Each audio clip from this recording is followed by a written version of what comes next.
Hello and welcome to Who's the Bossk? It's a Star Wars podcast from laughingplace.com. My name is Mike Celestino. I am your host.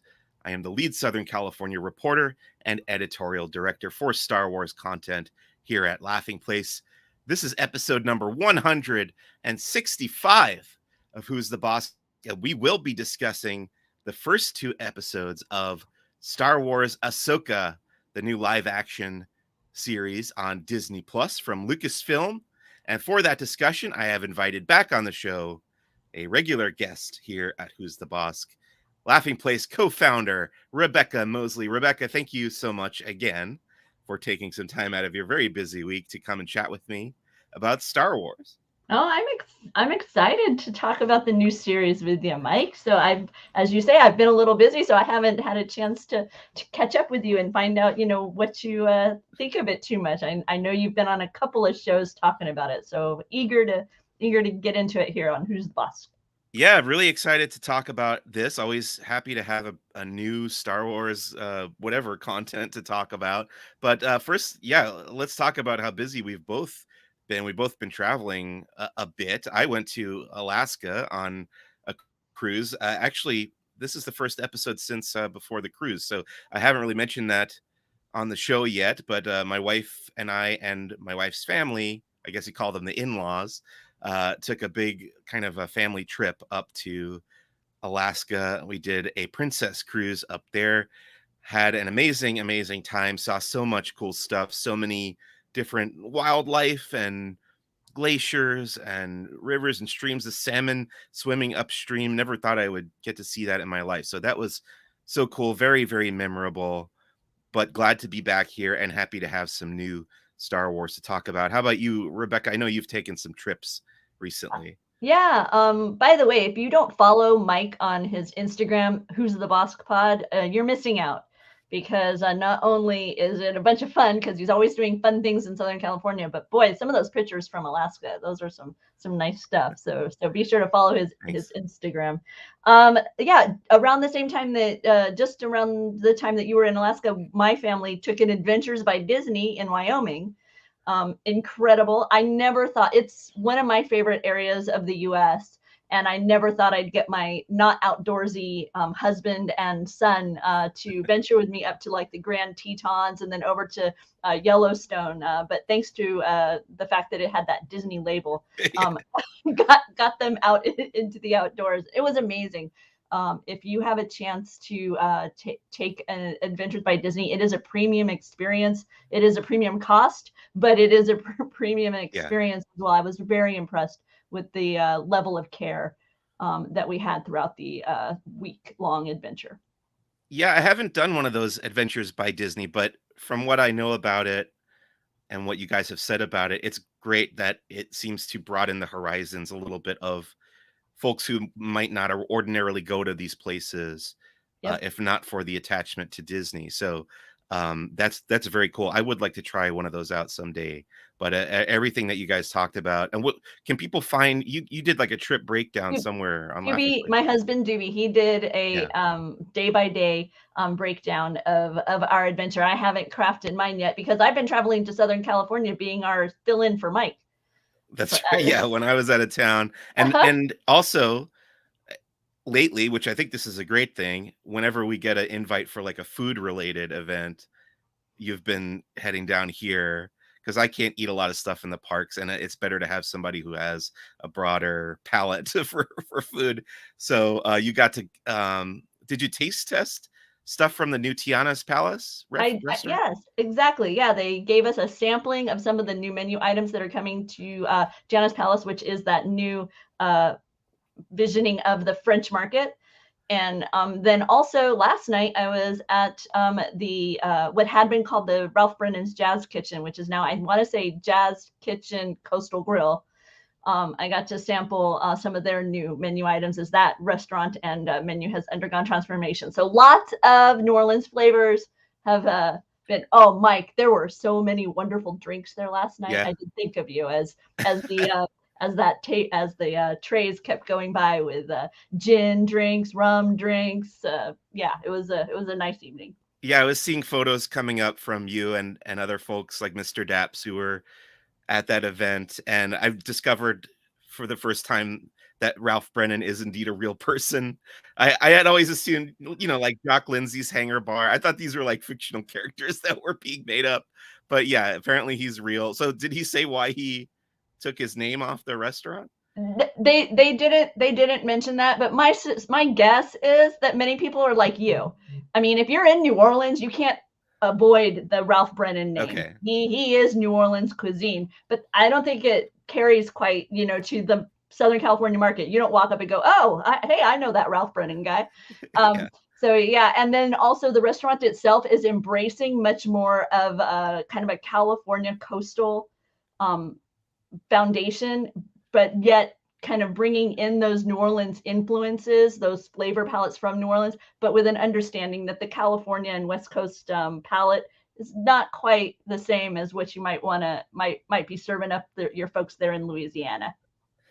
Well, I've been inside there to take pictures, but I've never eaten there. I got to see what kind of gluten-free options they have, and maybe we'll stop by there someday. And then very excited to check out Tiana's Palace, because honestly, French Market I'm gonna miss because it was one of my favorite places to eat. But hopefully, they have come up with some good replacement menu there for that restaurant. And then you're also still doing Barely Necessities, which is the Disney merchandise live show here on the Laughing Place YouTube channel. By the way, we are recording live via the Laughing Place YouTube channel. If you want to comment along, we'll say hi to Sonia in the chat right here. We'll say hi to BK in the chat, who's asking, is this channel fun? We try to make it as fun as possible, but you can be the judge of that. So let's ask about Barely Necessities. What's been going on? Any new Disney merch that has stuck out to you? Anything exciting coming up Well, recently? obviously, we've got a lot of Ahsoka merchandise Yeah. popping up over there at Shop Disney with the release of the new Disney Plus series, and then Rock Love Jewelry It has an amazing collared necklace and some Lothcat jewelry as well. So yeah, Ahsoka. I was going to say Ahsoka would be the theme of the merchandise lately, as well as princesses, because it's World Princess Week. Okay. And so we've seen a lot of princess related merchandise, Halloween around the corner, Mm. so costumes. So that's kind of what we've been talking about over at Barely Necessities. Tuesdays, 4 o'clock. Come check Tuesdays, us 4 o'clock here at the Laughing Place YouTube channel.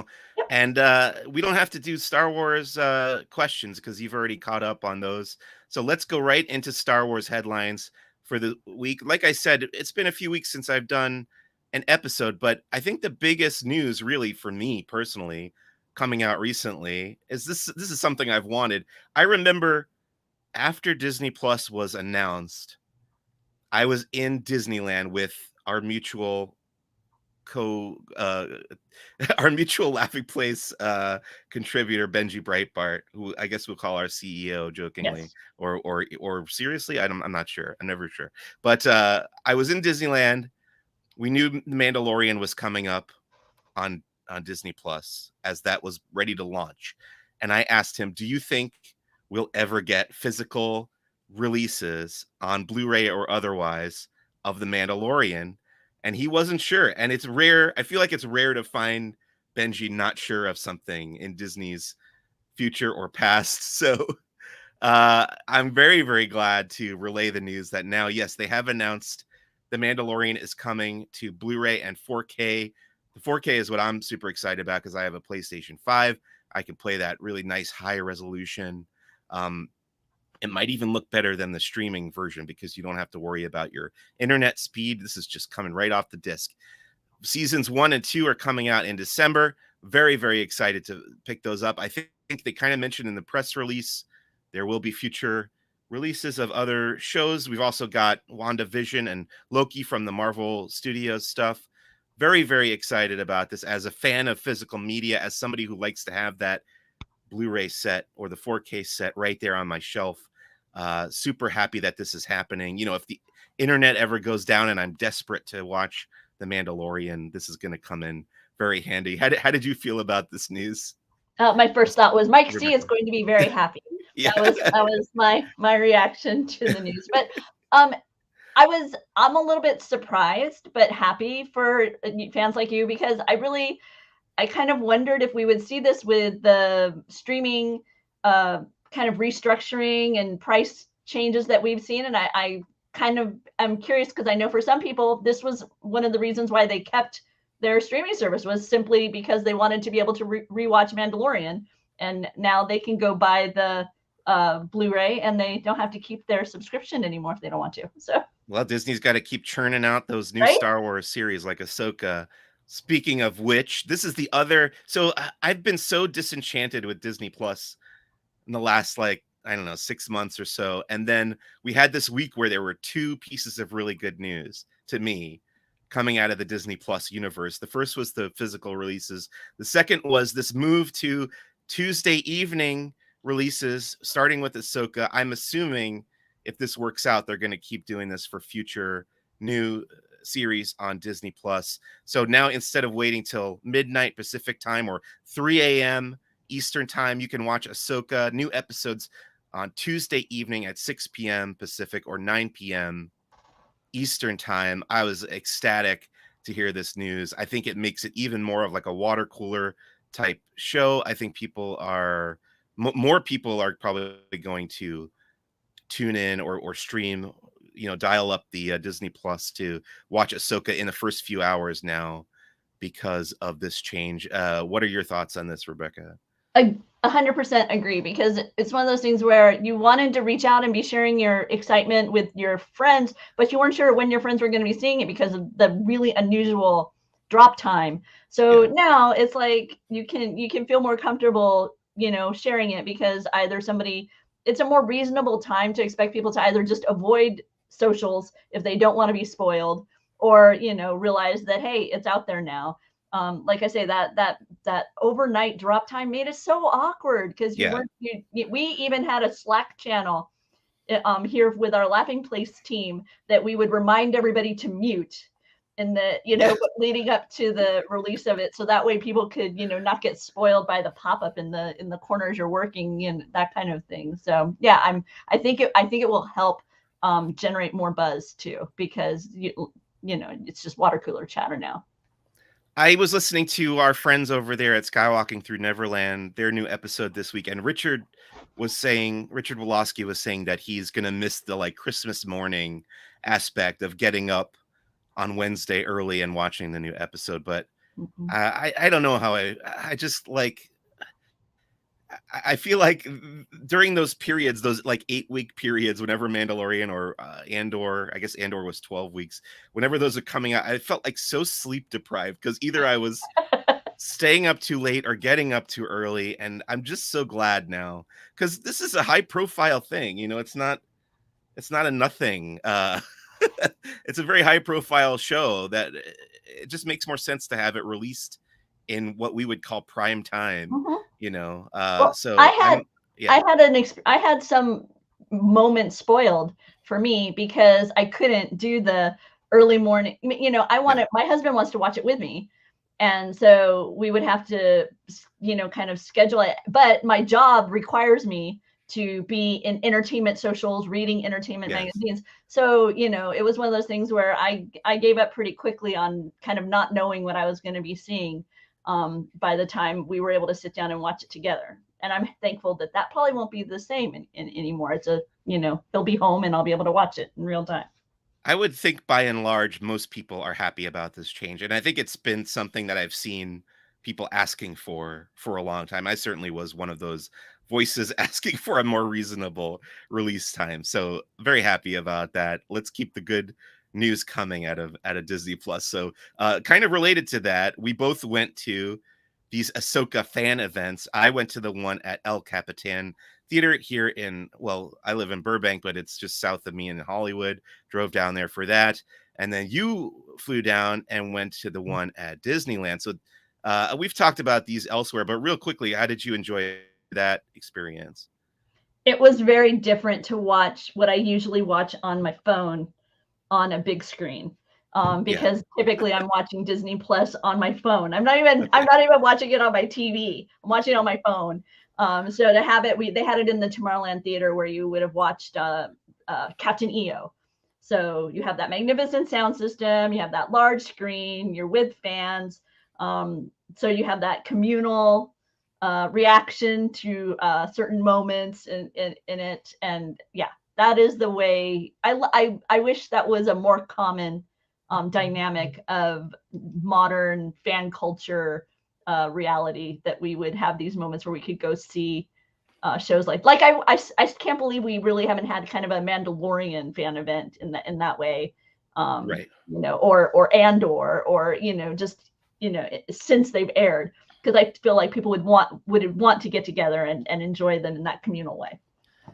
Yeah, I love seeing them on the big screen. Exactly, kind of agreeing with you there. And I think I got to see the first few episodes of Mando on the big screen as well. Once I was fortunate enough to get to attend the premiere in Hollywood, and then I saw them on the Disney Cruise Line on the Disney Fantasy when I did Star Wars Day at Sea. They played them in the theater there. So, um, yeah, always feels more cinematic for obvious Mhm. reasons. You're watching it in a cinema.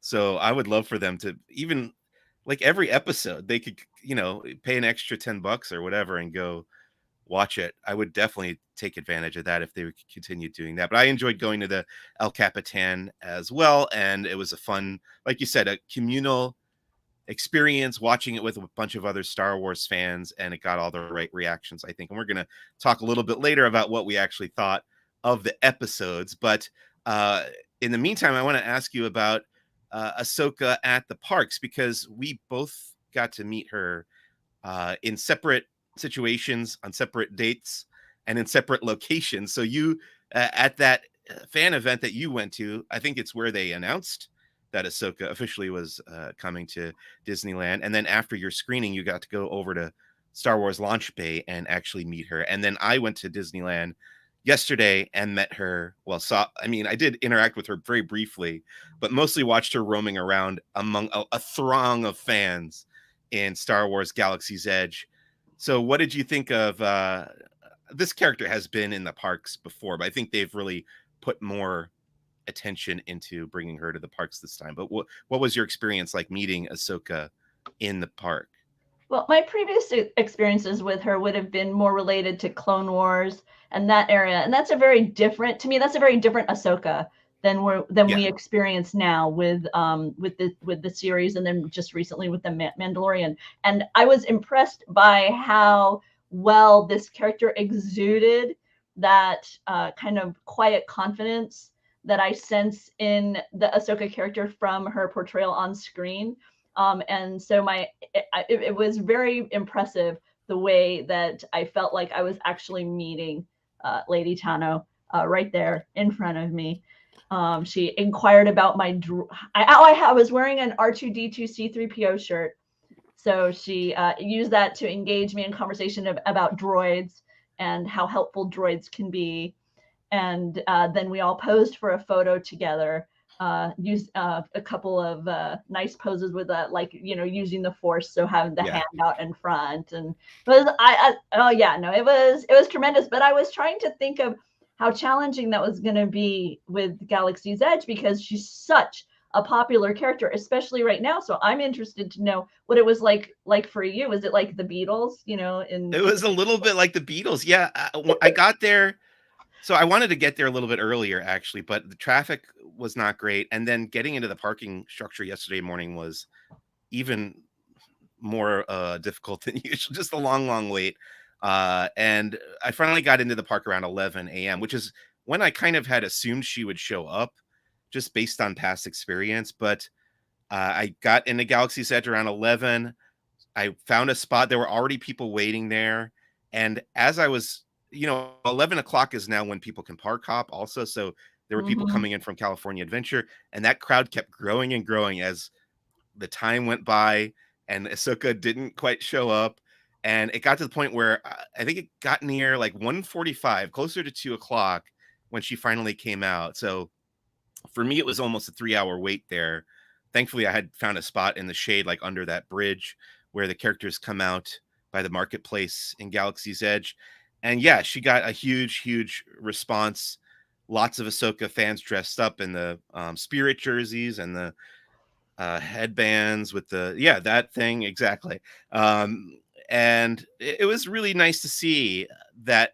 I mean, she's still a relatively new character. She was introduced 15 years ago with the Clone Wars cartoon, but very cool to see that she has so many fans, that have grown up on her really in that amount of time, and that people are so excited to have her in the park. And I think as time goes by with her there, because I was surprised to find that both Boba Fett and Fennec Shand, not to mention Mandalorian and Grogu, are all still there, kind of overlapping with her.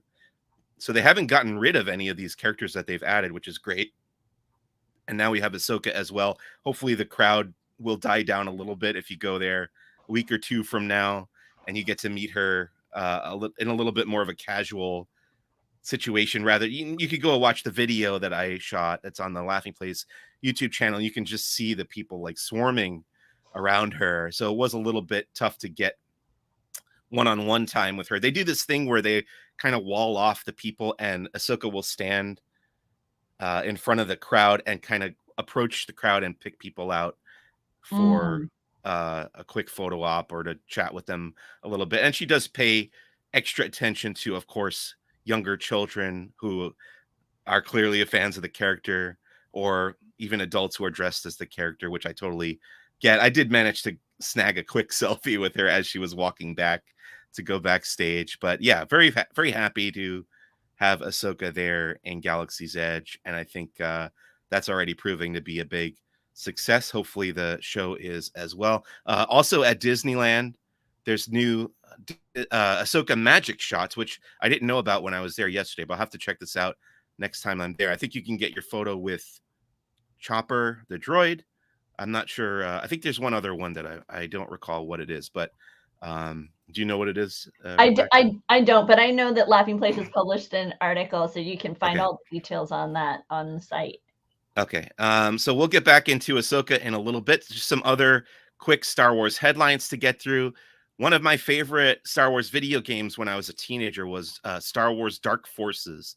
And I think this was really the first ever first person shooter to come from the Star Wars galaxy. It is actually the story in the Legends timeline of how the Death Star plans were captured by the Rebel Alliance. So you play as the character Kyle Katarn. You're invading the Empire's territory and you're going after those Death Star plans. So now that's getting a remastered edition of that video game is coming to current gen consoles and gaming systems and PC, I believe. And that will, we don't have a release date for that yet, but I was very glad to hear that. I would like to play that game again. Haven't really played it much since I was a teenager and it came out, I think like the mid 90s. I want to say 94, 95 is when that game came out. And I was a big fan of it then. Would very much like to revisit that when it's out on Switch or PlayStation. So that would be coming up pretty soon, I think.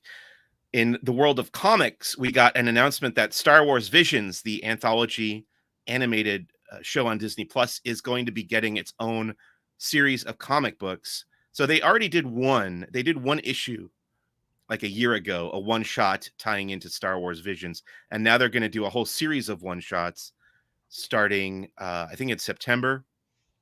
The first issue will be by Peach Momoko. That's a name that I hear pop up. Do you know about this person? Have you heard that name? No, I This is haven't. a Japanese artist and writer. So she seems to have a following of some sort. I know she's contributed a couple things to Star Wars comics before. So she'll be doing the first issue of that Star Wars Visions one shot series. And that, again, will be coming, I believe, in September. Other recent comics. So I spent some time last week just kind of going through the comics that I missed while I was on vacation. So you can go and find all these reviews up on laughingplace.com. The Dark Droids crossover event has started in the Marvel Comics Star Wars universe. So all the comics that are set between The Empire Strikes Back and Return of the Jedi are all tying into this Dark Droid storyline right now, which that first issue, Dark Droids #1, I thought it was awesome. That's by Charles Soule, who he never disappoints, really. So go and pick that up for sure. That would be my recommendation of the week. But there were also new issues from Darth Vader, Yoda, which does not tie into the Dark Droid storyline, but still very good as well. That was by Kevin Scott. Really like that final issue of the Yoda miniseries. Then there was the Max Rebo one shot for the 40th anniversary of Return of the Jedi, which I enjoyed. That was Daniel Jose Older. And then I caught up on Dark Horse Comics hyperspace stories as well. And this week there was a new issue of Dr. Aphra, which I have not had time to read and review yet, but that should be coming maybe tomorrow. And then a book review. I read and reviewed a new book called Star Wars: The High Republic, Tales of Light and Life. This is a short story collection tying in with the High Republic, and the stories are spread throughout the timeline of both phases of the High Republic. And there's also a couple that are set after phase 2, kind of leading into phase 3, which is starting this fall. Really enjoyed this as well. Some stories I liked more than others, as is always the case, but if you're a High Republic fan, this is definitely a must read. There's some major stuff that happens, major plot points that happen in these short stories. I thought they were all kind of be throwaway, but this is like some big stuff going down. So you actually probably need to read this before phase 3 starts, because some stuff that people have been asking about for a long time comes up in this book, Tales of Light and Life. It's called. It's available now. And then lastly, to tie it back in to Ahsoka, finally, the company Enzo Rings. I interviewed a representative from Enzo Rings. I think he was the designer, actually, of the rings. I interviewed him at San Diego Comic-Con. And now Enzo Rings has announced they're releasing an Ahsoka collection. So it's a new collection. Yeah, and you've seen them. They're up on laughingplace.com. You've probably talked about them on Barely Necessities. What did you think of these Ahsoka rings? No, they're stunning. The way that they've done it is they have two different rings, but the one that really stuck out to me was one that is a white, where the blue interior comes through with that silhouette of Ahsoka and her I'll call them stripes. Okay. and her pattern there. And it's just, like I say, the way that they've captured that with the blue and the white is really cool for this ring set. And then they have a collection of stacking rings that are, I want to say, blue, white, and kind of a copper tone. So a neat collection in celebration of Ahsoka. And I've still got their lightsaber collection on my wish list. So nice. That's the ones that have caught my eye from that company. Great. So you can find information on all that stuff, including the Enzo rings, at laughingplace.com. And that's a great segue to get us into our main topic for this week, which is, of course, Star Wars Ahsoka episodes 1 and 2. The titles of these episodes were Master and Apprentice.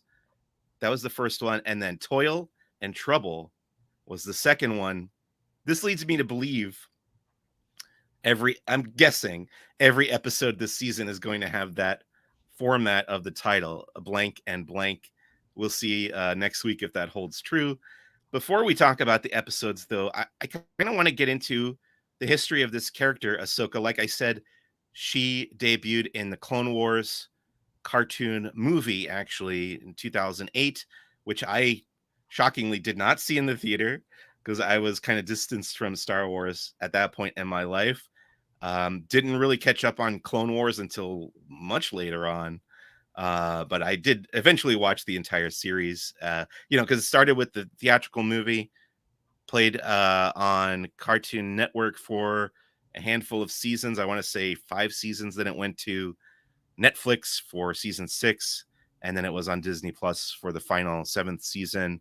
But I wasn't terribly into it while it was being released. I have caught up and enjoyed it, and I've come to embrace that character in particular, Ahsoka Tano, especially now that she's been incorporated into the live action universe with The Mandalorian and the Book of Boba Fett. But what's your relationship with Ahsoka going back across those 15 years, Rebekah?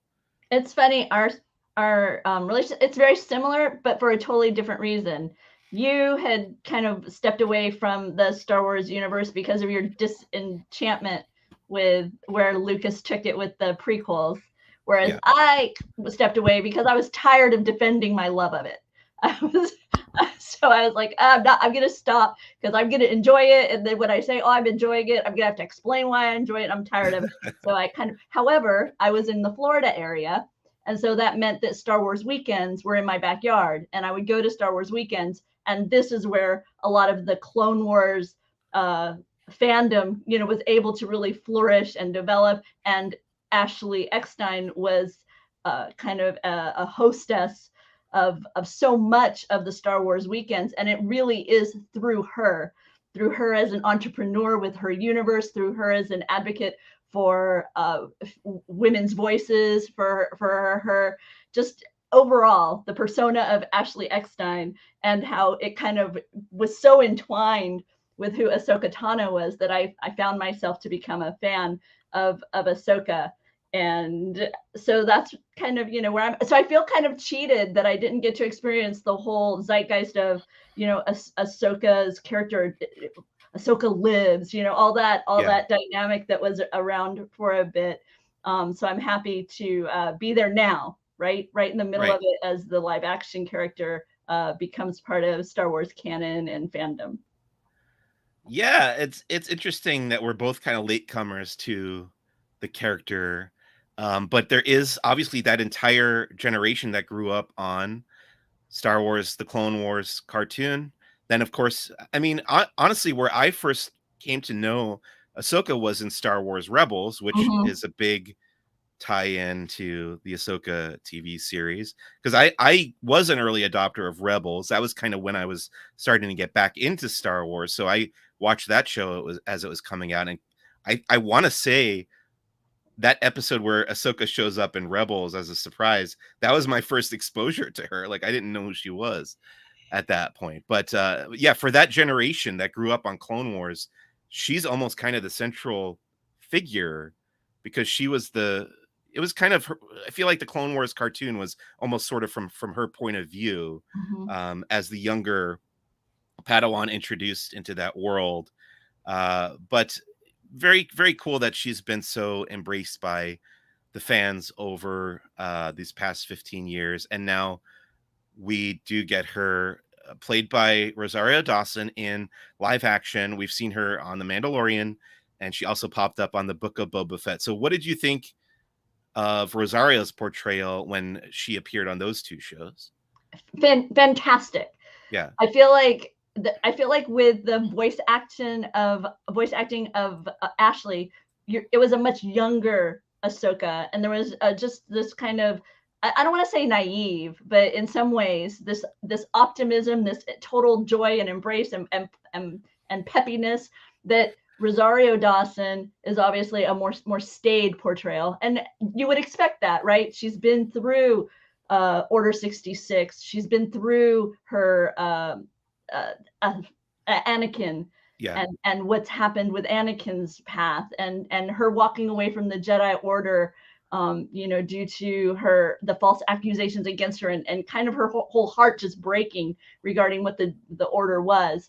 And so I, like I say, I really appreciate the strength, because you can tell that Ahsoka never lost her faith, her belief in like that Jedi, the realities of the Force and the Jedi, but yet she has that arm's length away from kind of the structure, the the gatekeepers of the Force.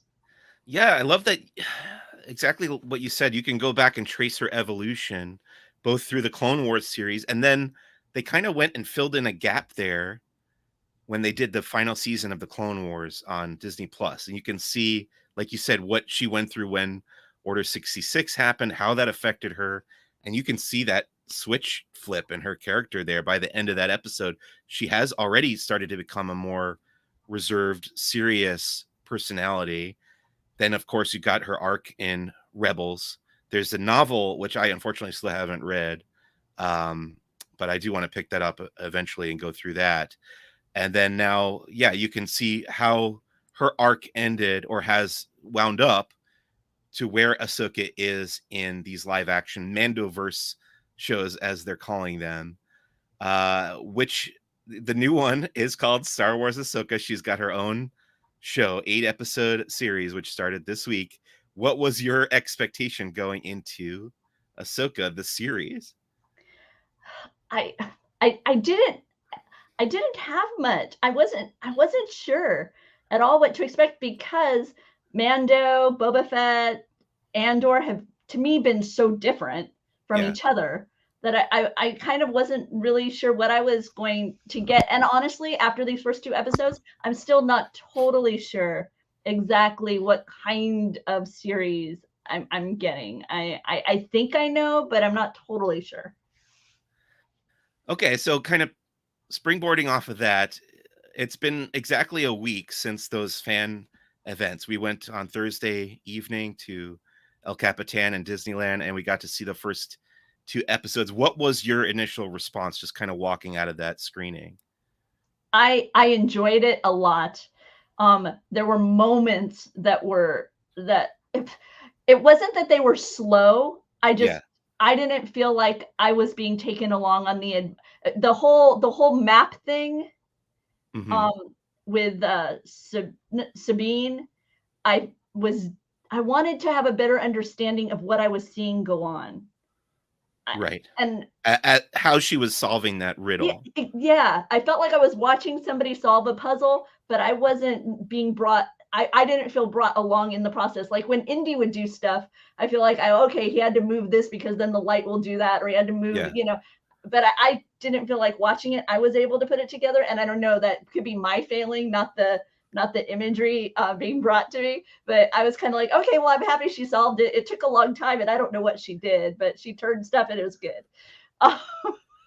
So, but the biggest surprise for me, Mike, honestly, was how much I felt like they just dropped Ezra's name out there and they Yeah. dropped so many things. And I was like, wow, there are people around me who don't know who Ezra is.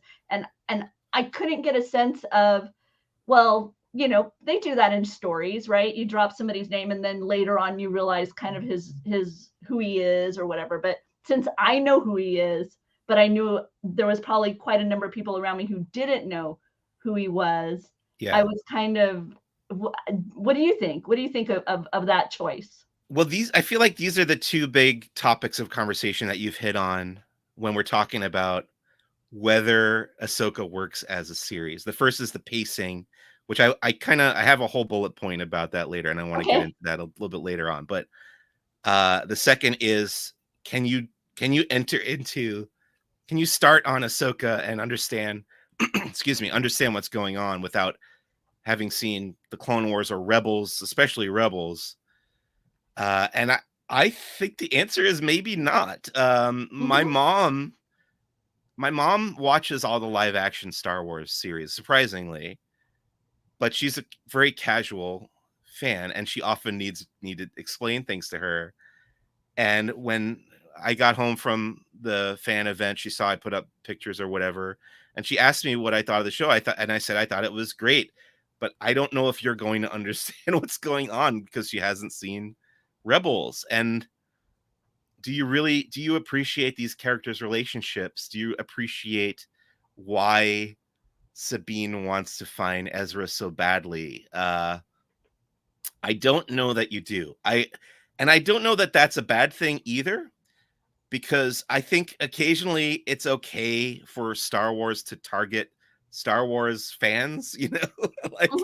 it doesn't always have to be accessible to entry level Star Wars fans. It can be, and after the screening on Thursday, we did a little reaction, like immediate reaction live stream, which you can go and watch on the Laughing Place YouTube channel. And I said this series feels like a payoff to a lot of stuff that has come before, especially this cliffhanger ending of Star Wars Rebels, which happened like 6 years ago. There has not been a resolution to what happened to Ezra, what happened to Grand Admiral Thrawn. They're just kind of out there. And then finally we learn, oh, it's going to pay off in this Ahsoka series.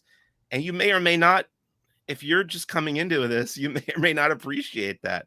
I am very curious, actually. Maybe I'll try to have as my guest for one of these episodes somebody who hasn't seen Rebels and see what they think of the show, because I am curious to know how it plays for somebody who's not as familiar with the ins and outs of the Star Wars universe. But I would say my thoughts right now are this show is geared a little bit more toward people who know Star Wars, and I like that about it. I like that it's not, The Force Awakens, a really good movie, but that movie is made for people who don't really know Star Wars.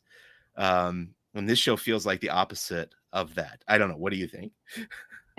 I'm after the first 2 episodes, I'm inclined to agree, but and it's interesting because we've seen in the Star Trek franchise, right now, Yeah, Strange New Worlds. I mean, that is just I mean, that is like total fan service. That right. right now, what that show is doing. So it's interesting to me that both of these, kind of iconic fan franchises seem to both kind of be going, yeah, we know who our audience is, and here you go.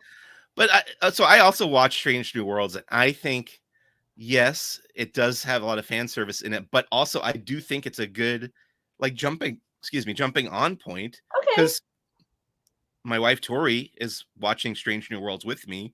I don't think she's seen a lick of Star Trek before, okay. except the J.J. Abrams movies, which are not even really in the same timeline as this show. So, So it's a different so that one you don't feel like there's a barrier to entry that you yeah, I think think this that can the have. difference for me is pre-required knowledge. Like these whole, yeah. I mean, you know who Spock is on Mhm. Strange New Worlds. I guess you kind of have to know who Pike is in the original series to understand like his foreknowledge of his own destiny Mhm. or whatever. But other than that, I think you can pretty much walk into that show and get what's going on. Here, you really do need to know. In Ahsoka, you really need to know like who's this painting. You see this painting of the Rebels crew. You kind of need to know who all those folks are in their relationships. Who's the bearded Jedi guy? Like, I'm not sure yet. yeah, I'm really I'm not totally convinced yet that you have to know. okay, I'm thinking that maybe it's okay if you go, okay, this is obviously these are obviously heroes based upon the ceremony right, we saw. She was obviously one of those heroes. Ezra is obviously somebody who meant a lot to her and is no longer around for whatever we don't totally know why, but is yeah, around, but yet isn't believed to be, deceased, right? yeah. Obviously, they're still looking for. So, I mean, I feel like they dropped us enough kind of breadcrumbs throughout the episode, but I just don't know if I want to be bought, if I'm somebody who isn't already invested in these characters, if they gave me enough to where I now want to be. And can we go full spoiler now? Yeah, this is Okay, full spoiler, yeah. because the for me the most shocking aspect of this was when the first episode's concluding moments, and I was kind of surprised by the choice to lightsaber Sabine. I felt like I don't know if it would have the impact on Right. people who kind of they just met her 37 minutes ago or however a lot many moments. Yeah, that's a good point as well. The counter side of the argument to my argument that I was thinking of is Star Wars has always kind of done this, Mm-hmm. what you would call like starting in medias res, Yep. where like, yeah, we don't really know this. There's a lot of history between Obi-Wan Kenobi and Darth Vader, and That's all just breadcrumbs. yeah, exactly. So I am very, very curious to know if anyone's watching this without foreknowledge of all these characters and what their thoughts of. Maybe we'll explore that more later on in the season. But let's get into these first two episodes. Obviously, this is the start of this story. It's 2 out of 8 episodes, so we're really just getting going. But anything stick out to you from episodes 1 and 2 that was a highlight or something that didn't work for you? Anything like that? Um, I am, I think, against the grain in that Hera was not how I envisioned her. She Okay. she has a lightness to her that Mhm. I don't recall. So I was a bit surprised, and I don't know how to almost like a jovial char- characteristic, Yeah. but I think I thought of her as being a little bit more subdued. However, I will say that given the design and the realities of live action versus animation, if you were to I think it's helpful because I think it more helpfully differentiates her from Ahsoka, um from Sabine. If you had all three of them kind of Yeah. moody, or it might not be so interesting. Well, and Hera has been through some stuff too. They've all lost people, but Hera lost Kanan. She obviously fought in the war as a pilot and has been through a lot. So, yeah, I could see the argument that she is maybe a little bit too light. But she's Yeah, also been a mom. right. Which So, we haven't gotten into yet in the show. but that's one of the things where, I mean, because we saw that in the final moments of the Rebel series is kind of a little flash Yeah. forwardy, and we know that she had fought in Endor. We know that she has this son, and so you don't know how that could have impacted her as well. That maybe that's what brings the spring in her step, as it were. Well, the other thing I was thinking about in regards to this translation from animation to live action is what actors bring to their roles, because I feel like it's so often I notice in movies and TV that characters conform to the actors. Hmm. Um, when we come to know Han Solo, so much of that comes from Harrison Ford, to the point where when you cast a young Han Solo, I personally think they did a great job casting Alden Ehrenreich, because he nailed the spirit of the character, even if he didn't necessarily look just like Harrison Ford. But when how many years did Ashley Eckstein play Ahsoka Tano? She's still playing her in animation when they do the Tales of the Jedi animated series on Disney Plus. So we come to know Ashley's personality and how Ahsoka's personality is kind of wrapped around that. I always think about um Parks and Recreation, the sitcom. Did you ever watch that? Yes, I did. Those actors, if you learn about those actors in real life, um Ron, what's his name? Mustache. I know who you mean, but it's Yeah, not coming to mind either. God, I love him so much, and I'm blanking on his name. Amy Poehler, all these characters, their real life personalities became impressed on who their characters became as well. So I feel like that's true as in Star Wars as well, with Ashley Eckstein and Ahsoka. So when you cast Rosario Dawson, she's naturally going to bring her own sense of being or uh personality into the character, and that's true for Hera with Mary Elizabeth Winstead versus Vanessa Marshall, who played her in the animation. Um, I don't know. It's all very interesting when it comes to like what is an actor's role. They're not just like a puppet. I Hmm. feel like there's so much more to what an actor brings to a role. It's almost it becomes difficult to separate the two when you associate a particular actor with a role. So, yeah, I would love to know, but the behind the scenes decisions about why certain characters were carried over from the animation. Like we know Thrawn is going to be played by Lars Mikkelsen again. We got a cameo appearance by Clancy Brown, who played a character in Rebels, and now he reprised that role in Ahsoka. And then other actors, I guess because they're mostly voice actors, didn't quite make the cut.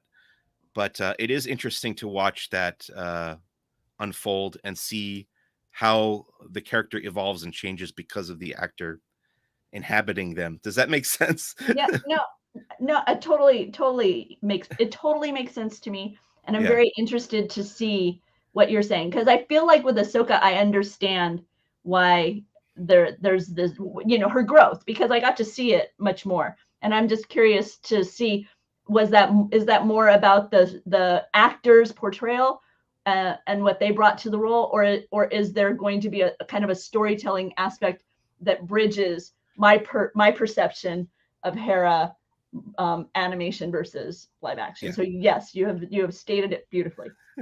Nick Offerman, by the way, is Ron on Parks and Rec. It just came to me. Very amazing actor and comedian. So sorry for forgetting his name. But I want to go through the credits for these first couple episodes just to kind of pay tribute here to the folks that brought this to the screen. Master and Apprentice, the first episode was written and directed by Dave Filoni, who created the series. He also co-created the character of Ahsoka Tano with George Lucas for the Clone Wars. The executive producers on this show are Dave Filoni, Jon Favreau, Kathleen Kennedy, who is the president of Lucasfilm, Colin Wilson, and Carrie Beck. The co-executive producer is Karen Gilchrist. Producer is John Bartnicki. And then the director of photography for this episode, who I thought did a great job, Eric Steelberg. He did Ghostbusters Afterlife, the movie from a few years ago.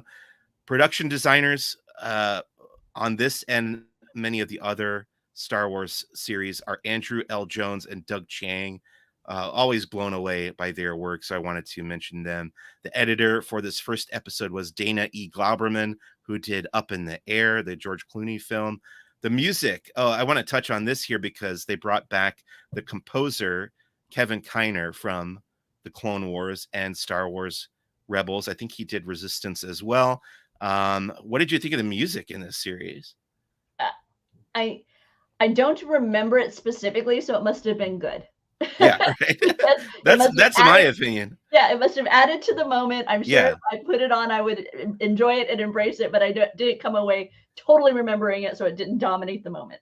I get that question sometimes too. Same question I just asked you, and I'm always like, well, I wasn't thinking about it, so that it must have worked Oh. because the score is not supposed to stand out, and if it blends organically with the action and the characters, I think Kevin Kiner is doing his job. Obviously, he has lots of experience working in the Star Wars world.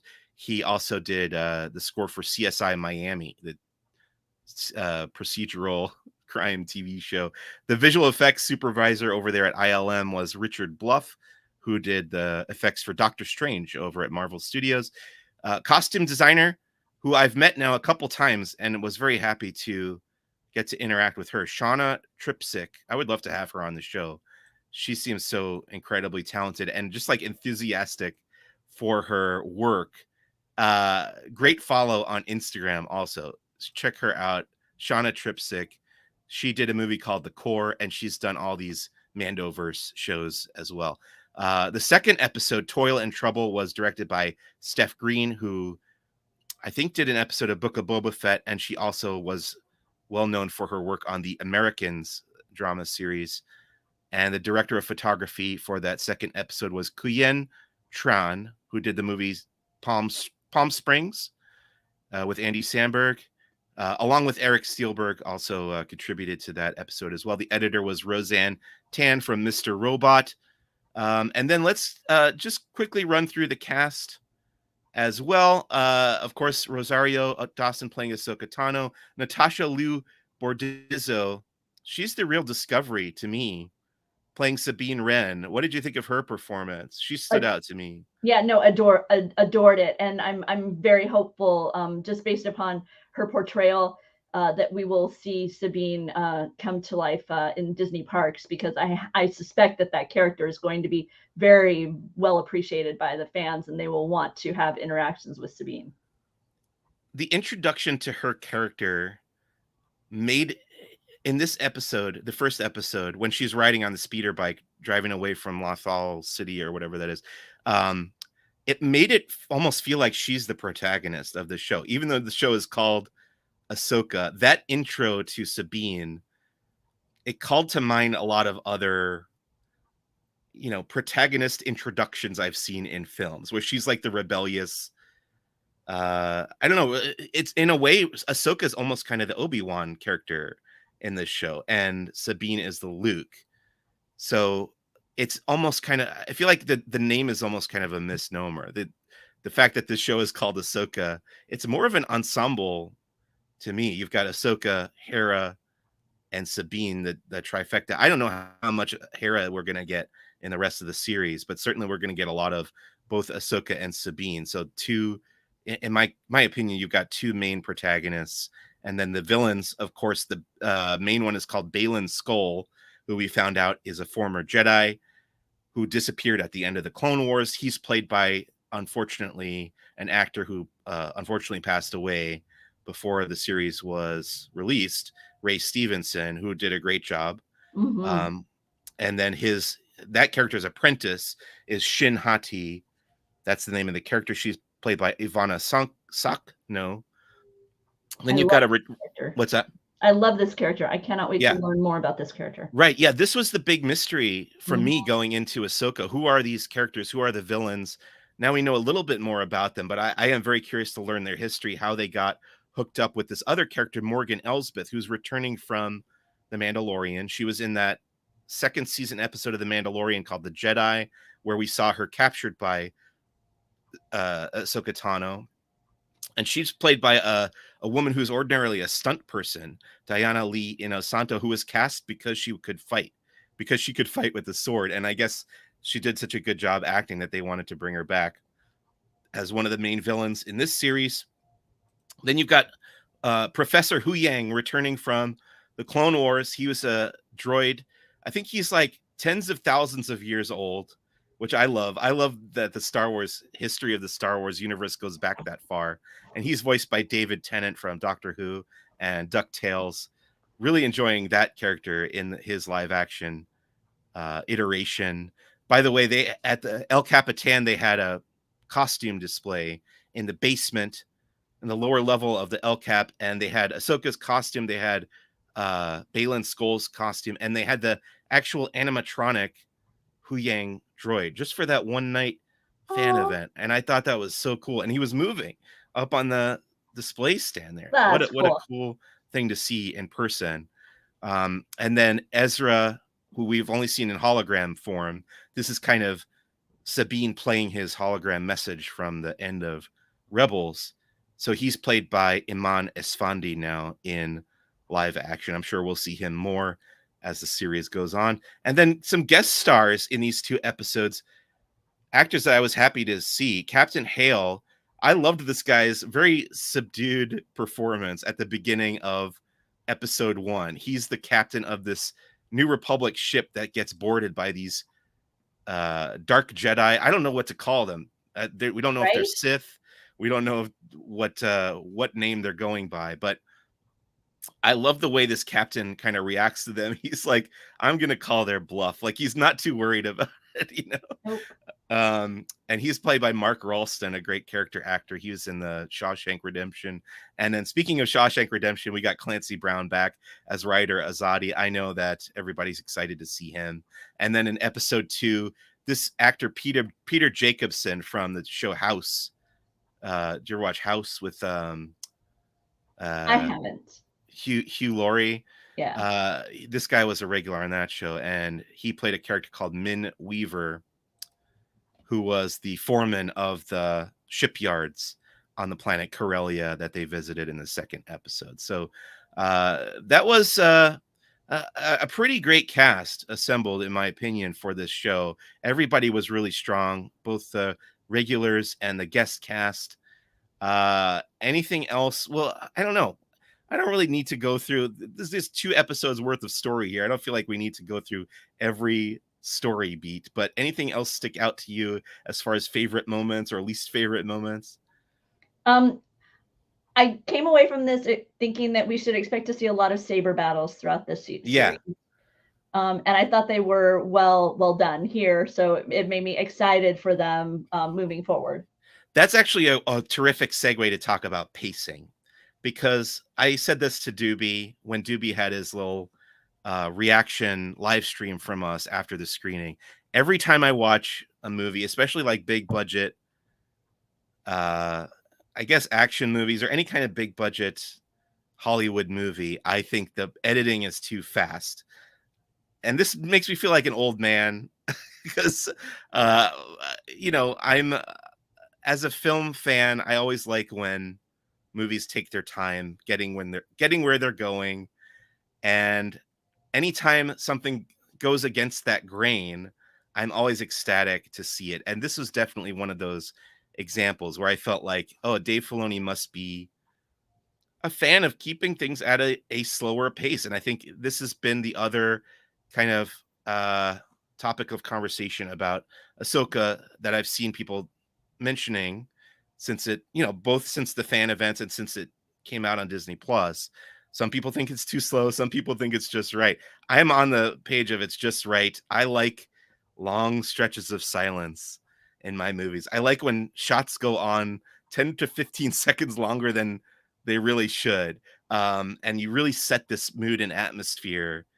And then when the action kicks in, it feels that much more satisfying to me. Like there should be a difference in the editing between a non-action scene, a dialogue scene, and an action scene. And that I feel like Dave Filoni gets it because he and his editors here, to me, have done a great job of setting an organic, what I would call an organic pace and letting the scenes breathe.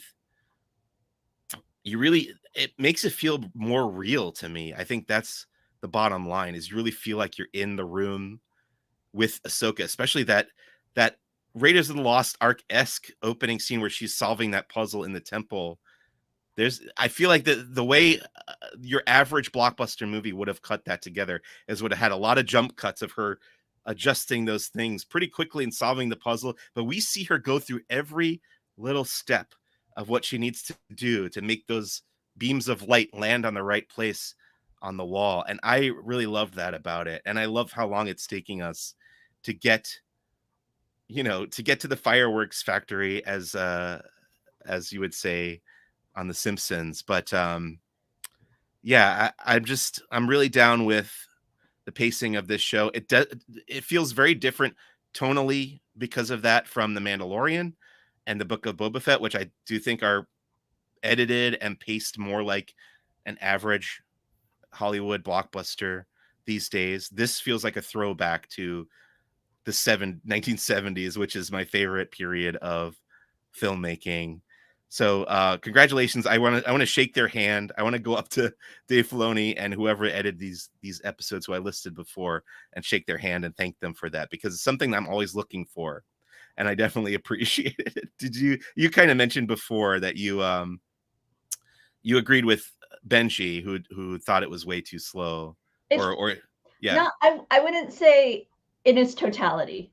I Yeah. would say there were moments within it that, and it wasn't even, and I feel like it wasn't even so much that it was slow as much as it was slow, but I didn't really know what I was like, okay, I'm looking at her doing this, but I didn't feel engaged in what she was doing.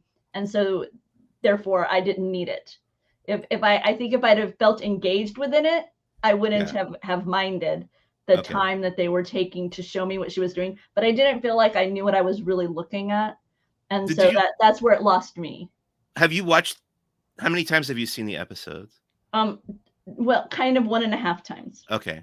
I did feel like I had a better understanding of that first puzzle in the temple on the second viewing, like actually what she was doing, what she needed to do. That one I was fine. That one I was fine. Okay. That one I knew was going to be challenging for our CEO. Because it was funny. I talked to him about it and I told him, that it took a bit of time. I was surprised at how long. And I said, but it reminded me of Indiana Jones. I loved it because it reminded me of that opening sequence of how I met Indy, just those moments. And Benji said, well, yeah, but it would be like if he pour out a little bit of sand and then put it a little bit back, pour out a little bit more, put a little bit more, like 4 or 5 times versus the short amount of time that he does in the moment. But just it was like 20 times back and forth for him. So, but I didn't feel that. It was the secondary one, the sequence with Sabine and the holographic imagery and the orb, and I didn't connect what she was connecting, and so I felt detached from the moment. I didn't feel engaged in the moment, and so therefore after you're not engaged in the moment, however long that moment goes on feels inordinately long. So sure, I can definitely see that. I do want to address, we've gotten some great comments in the chat here from Narnia Expert who's watching along. This question here: did Sabine not have a lightsaber before this? So if you've probably remember in Star Wars Rebels, Sabine was training with the dark saber, which is now in possession of Bo-Katan Kryze in the Mandalorian. So um, I'm guessing she just inherited Ezra's lightsaber when he went missing, and that's what she's using now. Maybe she'll build her own eventually if she does follow through. That's a good segue into another question that I have. So my, we learn as the episodes go along that in between Rebels and the beginning of Ahsoka, at some point, Ahsoka was training Sabine Wren in the ways of the Jedi. And my question, of course, was like, well, we haven't seen it established anywhere that Sabine has access to the Force. She's not attuned to the Force in the way that a Jedi would be, which is brought up in the second episode. Hu Yang says, like, of all the Padawans he's known over those thousands and thousands of years, she has the least access to the Force. I don't know. How do you feel about this? Is it possible to train someone as a Jedi if they can't utilize the Force? It's never really been addressed or discussed in my knowledge. I don't know. How do you feel about this, Rebekah? Well, okay, so this falls into one of those like really I don't know what debatable philosophical level discussions regarding the Force. Yeah. Because I truly feel like one of the elements that I feel like maybe Filoni and others in the modern era are bringing to light is the reality of when we hear phrases like, oh, see, you can recite stuff better than me, but when Yoda or Obi-Wan are talking about how the Force is within everything, Yeah. um, to me, that would indicate that it's there, but maybe just some people are more easily able to have access to it than others. I don't necessarily think of it as something. Well, you can have the Force and you Right. cannot have the Force. Yeah. It's like it's maybe some people just are more in more attached to it, more aware of it naturally. Because I'll go back to, and I actually pulled up an article earlier from Nerdist, and the headline was, "What is Ahsoka Sabine Wren Force sensitive?" And it kind of goes through, and it reflects a lot of what I was thinking. But I just wanted to be sure I wasn't out on a limb all by myself. So I was thankful to find this author felt the same way, because I've always wondered, like Han Solo, right? He Yeah. was such an adept pilot, and he had these reflexes and kind of intuition.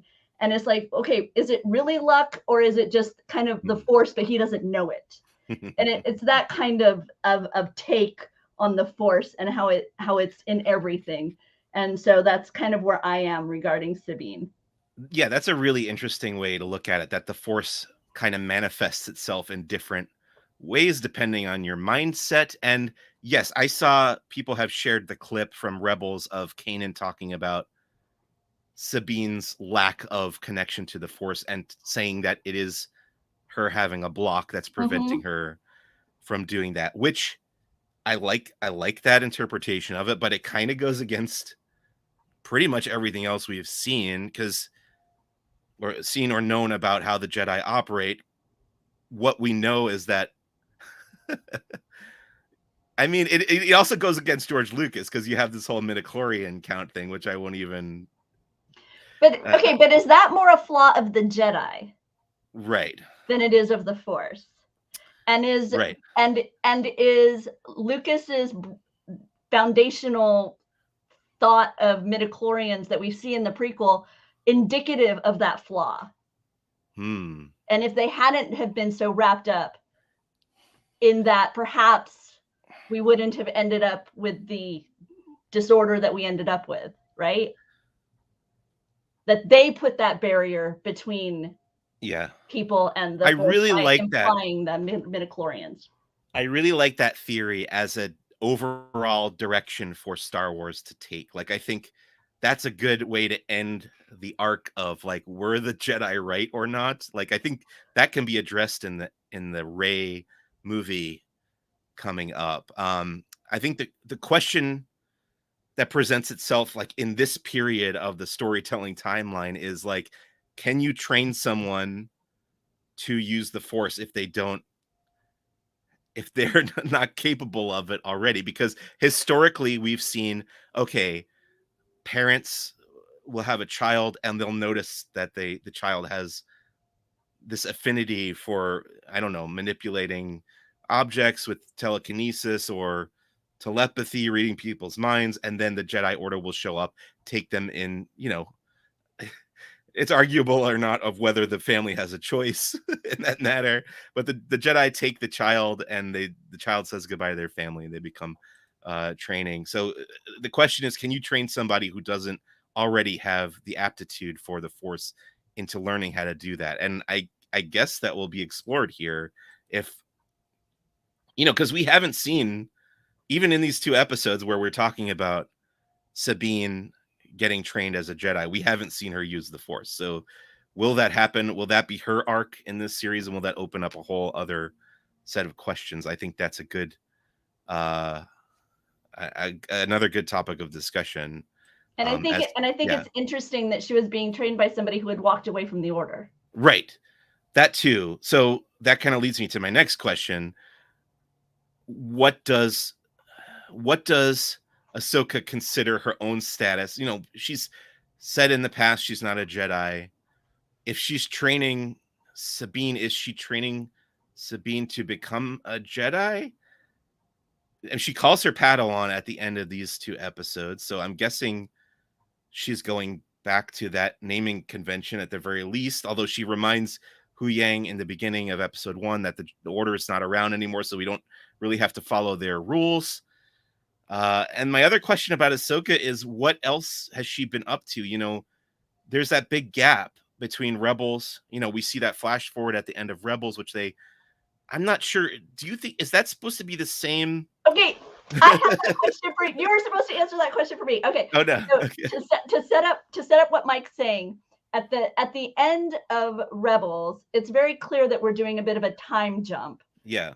And Sabine says, in essence, I thought that I was intended to be a watchman over Lethal, but now I know my destiny is elsewhere, or to search for you, or something along those lines.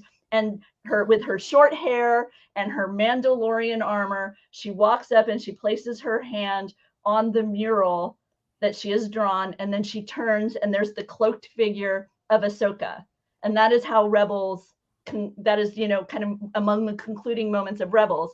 And that is almost beat for beat, right, how this second episode, but there's enough difference in it that I wasn't sure if I'm supposed to take it as this is now kind of filling in the gaps. And so this is that moment again. Yeah. And so what I see moving forward. And so I'll be honest, I say yes. I was I am meant to take this as that is the realization that she comes to. We are now seeing how she came to that realization. Okay. So the differences that you mentioned are the way Ahsoka is dressed, right? Because she was wearing, has a staff. She has a staff. But other than that, she has the big flowing cloak. Okay. It's not, I mean, it's a little different, but that feels more style. That feels more style than actual. I mean, like I say, for me, it was the staff and Sabine wearing versus holding the helmet, the Mandalorian helmet. Yeah, I think it could be argued either way that maybe that happened in between. Yeah. Like that was when Ahsoka showed up the first time and started training Sabine. Okay. I don't know. Or maybe that is the same situation, the same moment that we're seeing now in the Ahsoka series. I do think there's a question there. I would like to hear Dave Filoni talk about that. I'm sure he has a definitive answer either way. It does frustrate me a little bit when there are differences between the same events shown in 2 different media. No. I love it. To me, as somebody who is a religious person, a Bible believer, for me, that's very similar to the Gospels, right? So you have the same moment, but you have Matthew, Mark, Luke, John sharing with you the same Mm, moment, you're gonna have a different perspective. mm. And so for me, it's kind of that kind of notion. A different author is telling us about the same moments. Yeah, I see, I fall on the other side of that argument or that take because I'm reading right now The Return of the Jedi from a certain point of view, and these books have never quite clicked for me.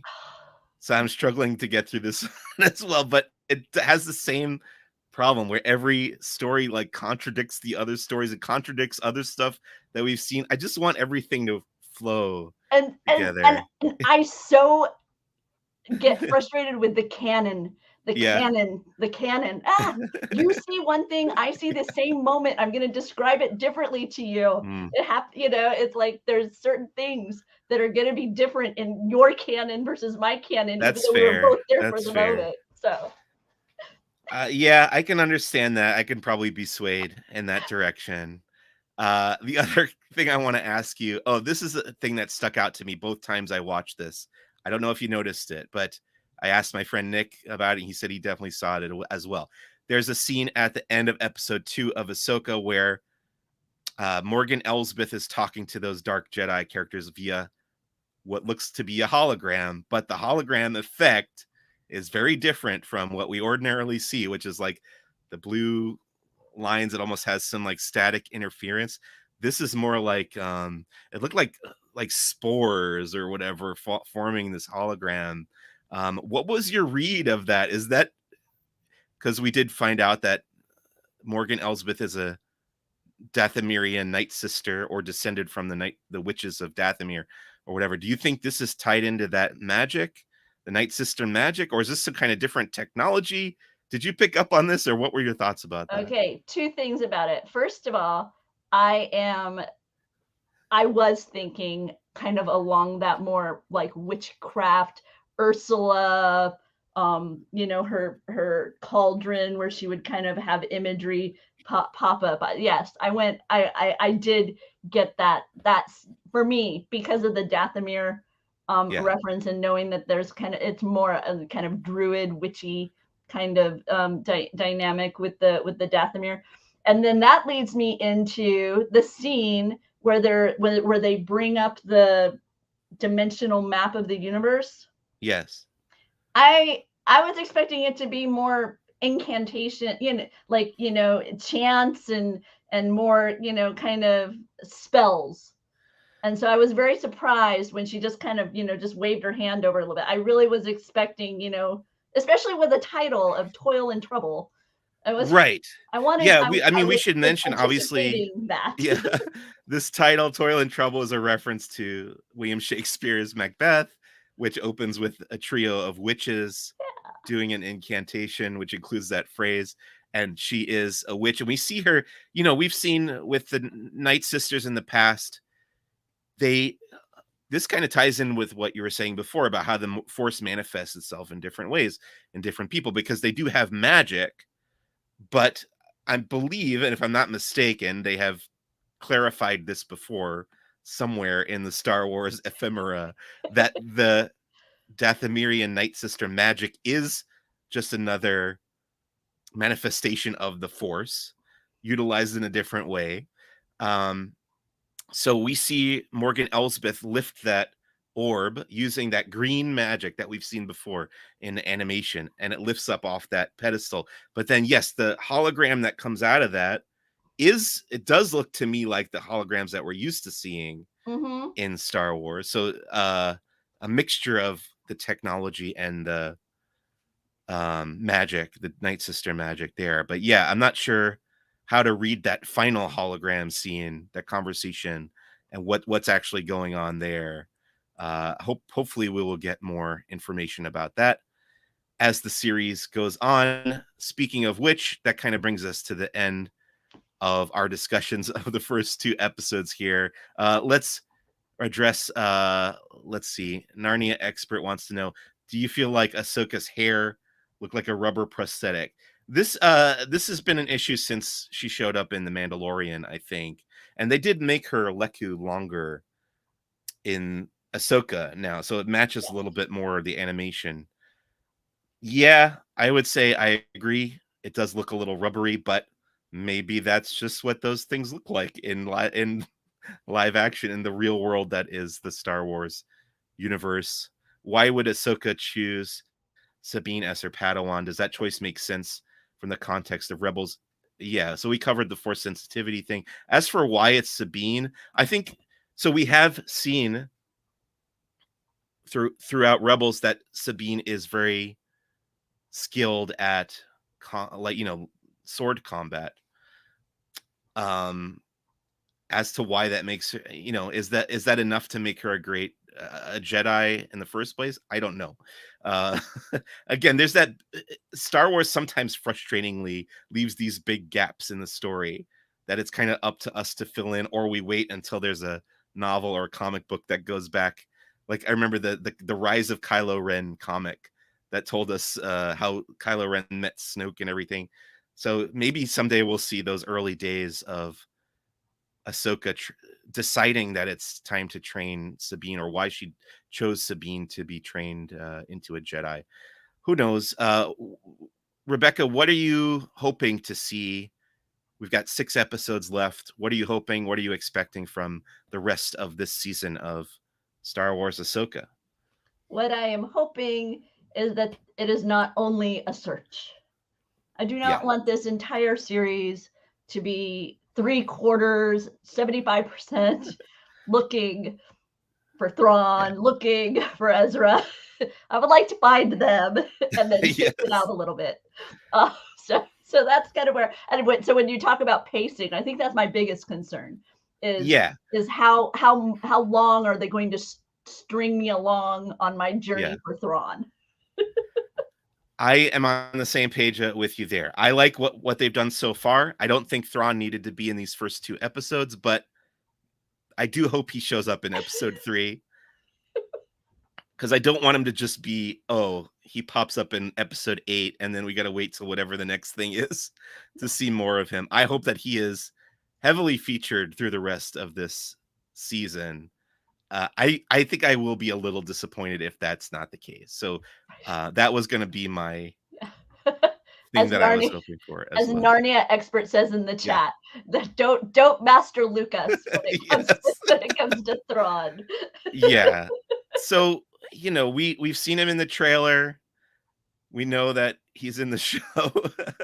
But Yeah. yeah, I want him to have more screen time than Luke in The Force Awakens. That's And what I was for hoping for sure. going in, they already have fulfilled a bit, and that is droids.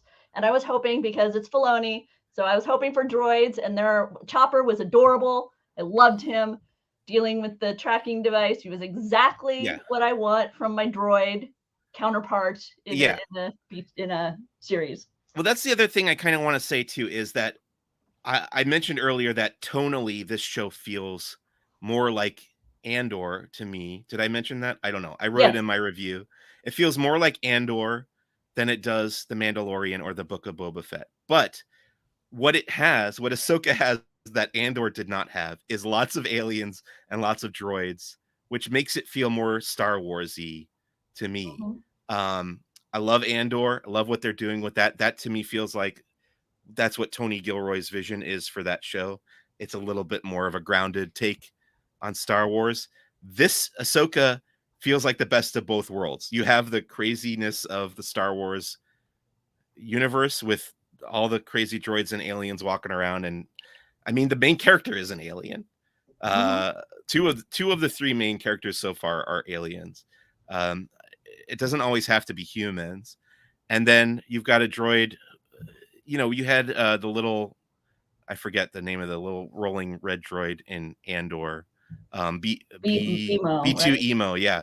Um, but he didn't have a ton of screen time. He Nope. was you did connect to him emotionally, which was nice in Andor. But here you really have droids in the front and center with Hu Yang, um, and Chopper had a nice moment.